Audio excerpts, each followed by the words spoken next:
clair qu'on ne peut pas ressentir les mêmes choses dans une voiture de série que dans une voiture de course qui est développée pour la compétition.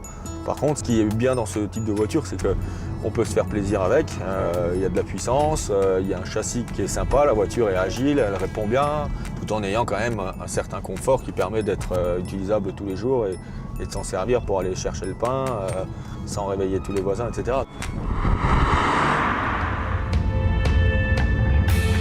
Une assise qui est bien, qui est confortable et plus le fait qu'il y a un réglage lombaire et un massage, c'est pas dans toutes les voitures qu'on peut se faire masser. Donc moi je suis assez fan de massage, donc je trouve ça pas mal.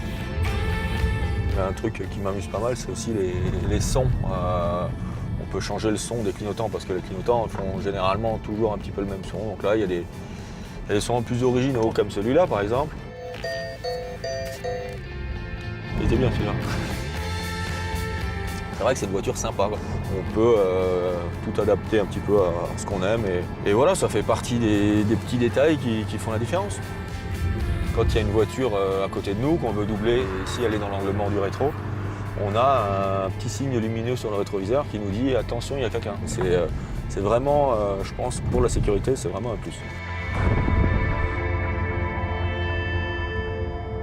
Ce que je trouve original sur cette voiture de l'extérieur, c'est ce design coupé, 5 portes, surélevé, ce qui est quand même plutôt pratique en ville, avec justement quand même une porte arrière. On voit la découpe ici, mais il n'y a pas de poignée, la poignée est cachée là.